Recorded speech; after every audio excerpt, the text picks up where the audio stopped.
بسم اللہ الرحمن الرحیم ایاک نعبد و ایاک نستعین۔ میرے پاکستانیوں، جو ہمارے لیے سب سے تشویشناک چیز ہم سب کے لیے ہے وہ کیا ہے؟ 12 لاکھ پاکستانی جب سے یہ حکومت آئی ہے ملک چھوڑ کے چلے گئے۔ لیکن یہ 12 لاکھ پاکستانی کون سے پاکستانی ہیں؟ یہ وہ پاکستانی ہیں جن کو دنیا تیار ہے اپنے ملکوں میں لینے کے لیے۔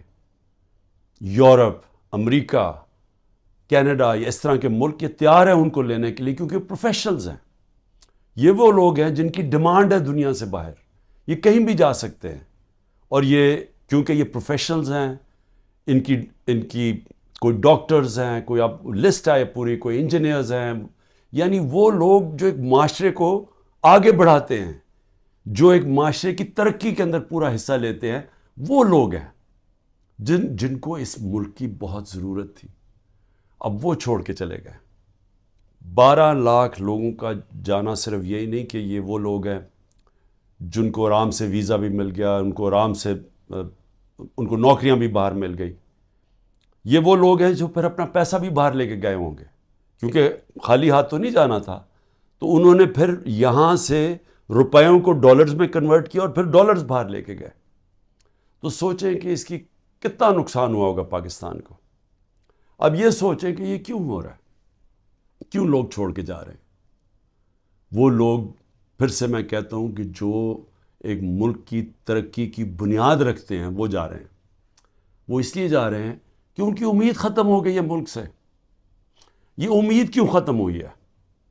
یہ امید اس لیے ختم ہوئی ہے کہ جو 30 سال سے اس ملک کو تباہی کے اندر جن کا پورا ہاتھ تھا، جو چوری کر کر کے ملک کا پیسہ منی لانڈر کر کے باہر لے کے جا رہے تھے، جن کے اوپر کرپشن کے کیسز کے اوپر کتابیں لکھی ہوئی تھیں، جن کی دنیا کے باہر ان کے اوپر ڈاکیومنٹریز، 2 BBC کی ڈاکیومنٹریز بنی تھی، جن کے اوپر باہر کے اخباروں کے اندر ان کی چوری کا لکھا ہوا تھا، اور کتابیں 3-4 کتابیں ہیں جو لکھی گئیں، جس میں کیپٹلزمز ایکلیز ہیل، ایک ریمنڈ بیکر کی کتاب، اس کے اندر لکھا ہوا ہے کہ ان کے جو پہلے دور میں 90 کی دہائی میں انہوں نے کتنا پیسہ چوری کیا تھا اور ملک سے باہر لے کے گئے تھے۔ تو یہ وہ 2 مافیاز، ان کو اوپر آ کے بٹھا دیا۔ لوگوں نے تھوڑی دیر سوچا کہ چلیں جی ٹھیک ہے، الیکشن آئے گا تو ہم ان کو تب ان کے خلاف کھڑے ہوں گے۔ پھر جب انہوں نے دیکھا کہ پولیٹیکل انجینئرنگ ہو رہی ہے یہاں، اور جو ملک کی اسٹیبلشمنٹ ان کے ساتھ کھڑی ہو گئی ہے، اصل مایوسی تب ہوئی ہے کہ وہ لوگ جو یہ سمجھتے تھے کہ اس ملک کی اسٹیبلشمنٹ چلے جیسی بھی ہے، اس نے غلطیاں کی ہوگی، مارشل لا لگے ہوں گے، لیکن وہ ملک کا سوچتی ہے، کیونکہ ان کا جینا مرنا پاکستان میں، ان کے انٹرسٹ پاکستان میں۔ تو جب وہ ان لوگوں کے ساتھ کھڑی ہو گئی اور پولیٹیکل انجینئرنگ شروع کر دی ان لوگوں کو پھر سے جتانے کی، اور مایوسی تب چھائی، نا امیدی اور مایوسی کب چھائی کہ جب انہوں نے تماشا دیکھا کہ جو ملک کی سب سے بڑی پارٹی ہے، 70% سے زیادہ جس کی ایکسیپٹیبلٹی آج پاکستان میں ہے، ساری سرویز کہہ رہی ہیں کہ یہ پارٹی جیتے گی اور قوم اس کے ساتھ کھڑی ہے، 37 میں سے 30 بائی الیکشن یہ جیت جاتی ہے پارٹی، اس کے باوجود کہ اسٹیبلشمنٹ ان کے ساتھ کھڑی ہوتی ہے، اس کے باوجود عوام بتا دیتی ہے کہ وہ کیا چاہتی ہے۔ جب وہ دیکھتے ہیں کہ اس پارٹی کو کرش کرنے کی کوشش کی جا رہی ہے، اس کے اوپر ہر حربہ استعمال کیا جا رہا ہے، پورا 9 مئی کا ڈرامہ جو انشاءاللہ مجھے کبھی بھی موقع ملا میں ثابت کروں گا کہ وہ سارا ڈرامہ کیا گیا تھا PTI کو کرش کرنے کا۔ اس کا کوئی مقصد یہ نہیں تھا کہ انہوں نے کوئی غدار پکڑنے تھے، یعنی یہ خیر اب تو ہمارے پاس ایویڈنس بھی آ گئی ہے، وہ جب موقع ملے تو ہم بتائیں گے کہ کیسے پری پلان کر کے اور پھر ایک ٹریپ کرنے کی کوشش کی گئی ہے پارٹی کو، اور پھر ورکر سارے ہزاروں ورکر اندر ڈال دیے، سینئر لیڈرشپ اندر ڈال دی، پھر وہ جو باہر نکلتا تھا صرف کہ میں جی پارٹی چھوڑ رہا ہوں تو وہ باہر نکل سکتا ہے، اور پھر یہ بتایا گیا کہ یہ فوج کے خلاف ہے، یعنی تحریک انصاف فوج کے خلاف ہے۔ کون اپنی فوج کے خلاف ہوگا؟ اچھا، اور کون اپنی فوج کے اوپر حملہ کرے گا؟ کوئی جیت سکتا ہے اپنی فوج کے اوپر حملہ کر کے؟ کیا وہ نہتے لوگ اور وہ جو عورتیں ہیں جو ابھی بھی پکڑی ہوئی ہیں عورتیں، کیا ان کے ذریعے ہم نے حملہ کرنا تھا فوج کے اوپر؟ تو یہ پورا ایک پلان، ایک پروپیگنڈا کیمپین، میڈیا کے منہ بند کیا گیا، میڈیا کے اندر پوری ایک کیمپین چلائی گئی اور لوگوں کو یہ بتانے کی کوشش کی گئی کہ یہ دیکھیں جی کتنے برے لوگ ہیں، یہ ملک کے غدار ہیں. جس طرح کے لوگوں کو نہیں پتا کہ جو اوپر بٹھائے ہوئے ہیں وہ کون ہیں. یا تو لوگ بھیڑ بکریاں ہیں کہ ان کو پتہ ہی نہیں کہ اوپر کون بیٹھے ہوئے ہیں. کیا ان کا لوگوں کو 30 سال سے نہیں دیکھ رہے؟ کیا وہ لوگ جو ملک کا پیسہ چوری کر کے باہر لے کے جاتے ہیں اور جن کے بڑے بڑے محلات ہیں، جن کا بڑا اچھا رہن سہن ہے، جن کی بزنسز ہیں، جن بچے باہر ہیں، علاج باہر ہیں، چھٹیاں باہر ہیں، کیا وہ ملک سے زیادہ پیار کرتے ہیں؟ لیکن وہ لوگ جن کا جینا بھر رہا پاکستان میں وہ غدار ہے. تو کیا یہ قوم مان لے گی؟ اور مایوسی اس لیے کہ پولیٹیکل انجینئرنگ کی جا رہی ہے پی ٹی آئی کو کرش کر کے کہ یہ لوگوں کو پھر سے لے کے آئیں. اور پھر یہ جو نئے کوششیں ہو رہی ہیں کہ جی نئی پارٹیز بنائی جا رہی ہیں اور پی ٹی آئی کے لوگوں کو ادھر دھکیلا جا رہا ہے، کیونکہ انہیں یہ پتہ ہے کہ پی ٹی آئی کے لوگوں نے ان دونوں پارٹیز کو تو پاس جانا نہیں، کیونکہ سب کو پتہ ہے ان کا ووٹ بینک ہی نہیں ہے. تو پھر پی ٹی آئی کا کوئی جی یہ جو آج نئی بھی پارٹی بنی ہے اور پھر اس سے پہلے بھی کہ پی ٹی آئی لوگوں کو وہاں دھکیلا جائے. اب میں صرف مجھے حیرت ہوتی ہے کہ جو بھی یہ پلاننگ کر رہے ہیں، جو بھی یہ سوچ ہے اس کے پیچھے، کوئی ان کو تو کوئی ان کا احتساب ہوگا کہ یہ کر کیا رہے ہیں ملک کے ساتھ؟ کیا ان میں عقل ہے، سیاست کی سمجھ ہے، کیا ملک کی تاریخ کی سمجھ ہے، کیا ان کے پاس تعلیم ہے؟ تربیت تو مجھے پتہ نہیں ہے، کیونکہ جن کے پاس تربیت ہو وہ یہ نہ کریں جو حربے استعمال کیے جا رہے ہیں. لوگوں کے گھر توڑے جا رہے ہیں، بچوں کا نہ دیکھتے ہیں، نہ بوڑھوں کا دیکھتے ہیں، بزرگوں کا نہیں دیکھتے، عورتوں کا نہیں دیکھتے، بزنسز بند کر رہے ہیں، ہر قسم کی بلیک میل کی جا رہی ہے جو پاکستان کی تاریخ میں کوئی تصور بھی نہیں کر سکتا یہ ہو سکتا ہے. کسی پاکستان کی پولیٹیکل پارٹی کے ساتھ آج تک وہ نہیں ہوا جو آج ہمارے ساتھ کیا جا رہا ہے. اور ان لوگوں کو دھکیلا جا رہا ہے بلیک میل کر کے کہ وہ اس پارٹی میں چلے جاؤ اور اس پارٹی میں چلے جاؤ. اور لوگوں کی شکلیں دیکھیں جو جا رہے ہیں ان پارٹیز میں، وہ ایسے لگ رہا ہے کہ جیسے لوگوں کو دھکیل رہے ہیں پھانسی دینے کے لیے، یعنی وہ اپنی خودکشی کرنے جا رہے ہیں. یہ ایسے لگ رہا ہے، وہ خوشی سے نہیں جا رہے. جب لوگوں کو لے کے اس طرح لے کے جا رہے ہیں بلیک میل کر کے، زیادہ تر بلیک میل کر رہے ہیں، اور ان ساروں کو کئی تو دو تو میں دیکھ رہا تھا جیل سے سیدھا وہاں لے گئے ہیں. تو وہ کیوں اس طرح ان کی شکلوں میں خوشی کیوں نہیں ہے؟ کیونکہ ان کو پتہ ہے کہ ان کی سیاسی موت ہے. ان کو پتہ ہے کہ پبلک نے ان کو ووٹ نہیں کرنا.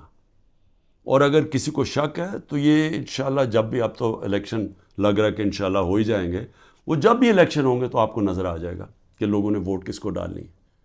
لیکن میں تو وہ سوچ رہا ہوں کہ کیا لوگوں کو جو یہ کر رہے ہیں پیچھے بیٹھ کے، جو برینز بیٹھی ہوئی ہیں، کیا ان کو سمجھ نہیں آ رہی کہ گراؤنڈ کے اوپر سچویشن ہے کیا آج پاکستان میں؟ کیا ان کو یہ نہیں پتا کہ یہ پہلی دفعہ 1970 کے بعد پاکستان میں یہ ماحول بنا ہے کہ نظریہ، پہلی دفعہ نظریاتی پولیٹکس ہو رہی ہے. ووٹر نے نظریے کے اوپر ووٹ ڈال لی ہیں، شخصیتیں ختم ہی ہو گئی ہیں. آپ جو مرضی کر لیں کہ جتنے جو 1970 میں کیا ہوا تھا، بڑے بڑے نام تھے، ایسے نام تھے کہ انہوں نے کہا ہمیں کیمپین کرنے کی ضرورت نہیں ہے 1970 میں. تو ایک دم نظریہ ویسٹ پاکستان میں آیا اور 84 سیٹیں جیت گیا 137 میں سے ذوالفقار علی بھٹو. لیکن اس سے بڑا جو سیلاب آیا وہ اس پاکستان میں آیا. میرے خیال میں 168 میں سے 162 سیٹیں جیت گیا مجیب الرحمان. اور وہ کیا چاہ رہا تھا؟ انصاف چاہ رہا تھا. وہ بھی حقیقی آزادی کی بات کر رہا تھا. وہ بھی یہ کہہ رہا تھا کہ ہمیں جو ہمارا حق ہے وہ نہیں مل رہا، ہم آزاد نہیں ہیں. جو کہ آج یہ 27 سال سے تحریک انصاف کہہ رہی ہے، انصاف کی تحریک، کہ انصاف انسانوں کو آزاد کرتا ہے. تو وہ بھی یہی کہہ رہا تھا. وہ اس وقت پاکستان سے علیحدہ نہیں ہونا چاہتا تھا. اس کے آپ پڑھ لیں 6 پوائنٹس، وہ صرف انصاف چاہ رہے تھے. اور جو ہوا اس کے بعد وہ یہی ہوا کہ مس ریڈ کیا گیا، مس کیلکولیشن ہوئی، صحیح معنی میں جائزہ نہیں لے سکے ایک سچویشن کا، سیاسی سچویشن کا، اور ملک ٹوٹ گیا. آج پھر وہی ہو رہا ہے. یہ جو بنائے جا رہے ہیں لوگوں کو، اور یہ جو پارٹیز بنائی جا رہی ہیں، اور یہ جو لوگوں کو دھکیلا جا رہا ہے، اور جو ہمارے لوگوں کو توڑا جا رہا ہے، تو یہ کیا یہ سمجھ نہیں آ رہی کہ گراؤنڈ کے اوپر سچویشن وہ 1970 والا ہے؟ نظریہ کی پولیٹکس آ گئی ہے پاکستان میں. کیا یہ بائی الیکشن پہ نہیں نظر آیا کہ قوم نے کیسے لوگ نکلے ہیں، اور پہلی دفعہ sitting government back by the establishment وہ ہار جاتی ہے؟ تو ادھر نہیں اندازہ ہوا کہ کس طرف قوم جا رہی ہے، وہ اس سے اور زیادہ آگے نکل گئی ہے. میرا یہ تجزیہ ہے. وہ آدمی جس نے زیرو سے پولیٹکس شروع کی، زیرو سے، کوئی میرے باپ دادا کوئی پولیٹکس میں نہیں تھا. میں نے زیرو سے ایک پارٹی بنائی، اور آہستہ آہستہ آہستہ کوئی شارٹ کٹ نہیں لیا. حالانکہ مجھے جنرل مشرف نے آفر بھی بڑی آفر کی تھی جب میں اپنی ایک ہی سیٹ جیتا تھا کہ ان کے ساتھ مل جاؤ.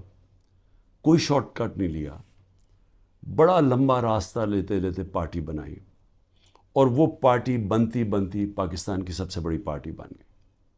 تو مجھے تو سب سے زیادہ اندازہ ہے جو کسی کو نہیں ہے پاکستان میں، کسی کا وہ تجربہ ہے ہی نہیں جو میرا ہے.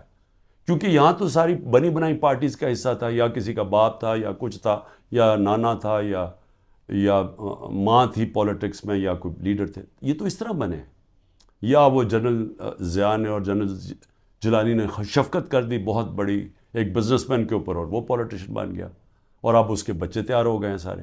لیکن انہوں نے کوئی خود تو پارٹی نہیں بنائی، انہوں نے خود تو زیرو سے کوئی پارٹی نہیں بنائی.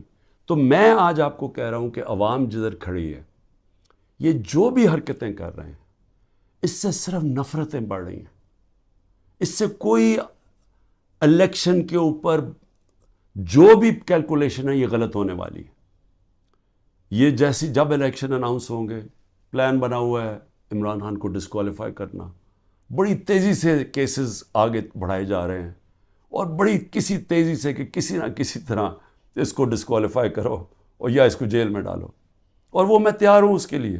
مجھے پتہ ہے کہ میں نے اپنی ساری پارٹی کو بتا دیا کہ یہ اگلے ہفتے سے پوری تیاری کر لو کہ میں آپ کے ساتھ نہیں ہوں گا، تو اس کی بھی میں تیاری کر رہا ہوں. لیکن میں کچھ اور کہہ رہا ہوں. کیا اس سے یہ پولیٹیکل انجینئرنگ کامیاب ہو جائے گی؟ میرے خیال میں اتنا زیادہ دھاندلی کرنی پڑے گی کہ سارا الیکشن کا پروسیس ہی ختم، ڈسکریڈٹ ہو جائے گا. جس طرح وہ سندھ میں الیکشن کرواتا ہے وہ زرداری، وہ الیکشن تو ہوتا ہی نہیں ہے. پولیس پوری پکڑ کے لوگوں کو اندر ڈال رہی ہے، باقی جو یا پیسے دے کے خرید لو اور یا پھر جیل میں ڈال دو، اور اس کے بعد الیکشن کروا دو. یہ تو الیکشن نہیں ہے. یہ تو جو لوکل گورنمنٹ الیکشن یا بائی الیکشنز میں، تو جو اصل الیکشن ہے پاکستان کا، اور 25 کروڑ لوگوں کا الیکشن ہے، اگر یہ الیکشن ٹھیک نہ کروایا گیا، اس کے اپنے اثرات ہیں. وہ اور ڈی اسٹیبلائز کرے گا. اس ملک کے اندر سیاسی استحکام آئے گا ہی نہیں، اور جب تک وہ نہیں آئے گا تو میں بار بار کہتا ہوں تو معاشی استحکام نہیں آ سکتا. تو ہم تو اور ڈوبتے جائیں گے، جو قرضوں کے اندر ہم ڈوبتے جا رہے ہیں. آمدنی سکڑتی جا رہی ہے، قرضے بڑھتے جا رہے ہیں، قیمتیں بڑھتی جا رہی ہیں، لوگ غربت کی لکیر سے نیچے جا رہے ہیں، بے روزگاری بڑھتی جا رہی ہے. تو ہم تو اس طرف جا رہے ہیں. تو وہ تو تب ہی ٹھیک ہوگا جو کہ صرف صاف اور شفاف الیکشن سے ملک بچ سکتا ہے. لیکن اسٹیبلشمنٹ دوسری طرف لے کے جا رہی ہے. چھوٹی چھوٹی پاکستان میں پارٹیز چھوٹی چھوٹی لے آئیں. پلان تو یہ ہے کہ وہ ہر کسی کو تھوڑی سیٹیں دلوا دیں، وہ سارے اوپر، اور اوپر سے پھر اسٹیبلشمنٹ کنٹرول کرے گی پاکستان کو. تو اس سے تو ملک ٹھیک نہیں ہونے لگا. جو ملک کی ضرورت ہے وہ اس کی اپوزٹ ہے، وہ بالکل متبادل ہے اس کے. اور وہ کیا ہے کہ صاف اور شفاف الیکشن ہو، ایک پبلک مینڈیٹ سے پارٹی آئے پاور پہ، اور وہ پھر رول آف لا قائم کرے. دیکھیں جو لوگ چھوڑ کے جا رہے ہیں وہ جنگل کے قانون سے بھاگ رہے ہیں. تو جب وہ دیکھتے ہیں کسی کے گھر میں بھی توڑ کے گھس جاؤ، بیوی بچوں کو پکڑ لو، رشتہ داروں کو پکڑ لو، بزنسز بند کر دو، تو خوف آ رہا ہے لوگوں کو. پہلے تو کبھی ایسے سنتے ہی نہیں تھے، نہیں تو بیچارے غریب لوگوں سے ایسے ہوتا تھا نا. یہ میں اپنی پارٹی کو پہلی دفعہ میں اپنی پارٹی کو کہتا ہوں، جو ہمارے سے ہو رہا ہے یہاں کمزور سے ہمیشہ ہوتا رہا پاکستان میں، جب طاقتور کے سامنے کھڑا ہوتا ہے. اور اسی لیے ملک آگے نہیں بڑھ سکتا، کیونکہ اس ملک کے اندر انصاف ہی نہیں ہے. تو یہ تو انصاف کی ساری حدیں ہی توڑ دی ہیں. یہ تو وہ نظام آ گیا جو کہ ہم کوئی تصور ہی نہیں کر سکتا تھا کہ پاکستان یا دنیا کی کسی جمہوریت میں آئے. تو جب اس طرح کے حالات ہیں تو لوگوں کی نا امیدی تو بڑھنی ہے, مایوسی تو بڑھنی ہے, لوگوں نے تو جانا ہے چھوڑ کے. اس لیے میں آخر میں یہ کہنا چاہتا ہوں کہ یہ جو ایکسپیریمنٹس کر رہے ہیں یہ پہلے فیل ہو چکے ہیں, اور اس ملک کے اندر جو 90 کی دہائی کی سیاست تھی وہ ختم ہو چکی ہے. جو جنرل مشرف نے کاف لیگ بنائی تھی وہ دن چلے گئے ہیں. یہ دوسرا دور آ گیا, اور اس دور کے اندر سب سے ایک ہی راستہ ہے کہ صاف اور شفاف الیکشن کروائیں اور اس ملک کے اندر اسٹیبلٹی لے کے آئیں, ایک سیاسی استحکام آئے, اور اس کے بعد پھر معیشت کو ٹھیک کریں اور ملک کے اندر وہ ریفارمز کریں. اس ریفارمز کے بغیر پاکستان اس دلدل سے اب نہیں نکل سکتا. پاکستان کو سرجری چاہیے. اس ملک کو اب ہم وہاں پہنچ گئے ہیں کہ اگر ہم نے اپنے سارا گورننس سسٹم نہ چینج کیا, ہم نے سارا انصاف کا نظام نہ ٹھیک کیا, ہم نے جو ہمارے گورنمنٹ کارپوریشنز ہیں جو جس طرح وہ اس وقت بوجھ بنے ہوئے ہیں, ہم نے جب تک نچلی سطح کے لوگوں کے اوپر اب ان کی مدد کرنے کے لیے پروگرامز نہ بنائے تاکہ ان کو ہم سہارا دیں, کیونکہ اب جو مہنگائی آ گئی ہے لوگ کیسے گزارا کر سکتے ہیں. اور جو ہم نے ہیلتھ کارڈ لے کے آئے تھے, سوچیں کہ پہلے ہی گزارا نہیں ہو رہا تو اگر بیماری ہوگی گھر میں تو اگر آپ ہیلتھ کارڈ ہی لے جائیں گے, ہیلتھ انشورنس, وہ کیسے گزارا کریں گے. تو کیسے ہم نے نچلی سطح کے لوگوں کو اب پروٹیکٹ کرنا ہے, ان کو ہم نے معاشی طور پہ ان کی حفاظت کرنی ہے ٹارگیٹڈ سبسڈی سے. کیسے ہم نے اپنے ملک کے اندر ڈالرز کی انٹیک بڑھانی ہے, وہ کون سے قدم ہیں. کیسے ہم نے خرچے کم کرنے ہیں. کیسے ہم نے اپنا گورننس سسٹم ایسا کرنا ہے کہ باہر سے انویسٹر پاکستان آ سکیں. کیسے ان کو اعتماد دینا ہے اپنے رول آف لا پہ کہ ہمارے یہاں اس ملک کے اندر آپ اگر اپنی سرمایہ کاری کریں گے تو ہم اس کی حفاظت, ہمارا قانون اس کی حفاظت کرے گا, لیول پلینگ فیلڈ دے گا, وہ کنڈیشنز دے گا کہ جب اب مثلا چائنا سے جب انڈسٹری ہم چاہتے تھے کہ پاکستان آئے تو میری جب پریمیئر لی سے ان کے بات ہوئی تو انہوں نے مجھے کیا کہا, انہوں نے کہا دیکھیں مسئلہ یہ ہے کہ پاکستان میں ہمارے سارے انڈسٹریز کہتے ہیں کہ ٹائم بہت لگتا ہے, یہاں کام ہی نہیں ہوتا آپ کی, بڑا سلو ہے آپ کا سسٹم. جبکہ وہ ویتنام جاتے ہیں, اور وہ بنگلہ دیش کی بھی بات کر رہا تھا کہ وہاں بڑی جلدی ان کا کام ہو جاتا ہے انویسٹر کے لیے. تو ایک انویسٹر کے پاس ٹائم نہیں ہوتا. تو یہ ہمیں ساری اصلاحات کرنی پڑیں گی, اور اس کے لیے سب سے بڑی ضرورت ہے کہ صاف اور شفاف الیکشن سے ایک مضبوط, ایک سٹیبل حکومت آئے. سٹیبلٹی اب صرف ایک طرح ہی آئے گی, صاف اور شفاف الیکشن, اور یہ پولیٹیکل انجینئرنگ کو مسترد کیا جائے. پاکستان زندہ باد.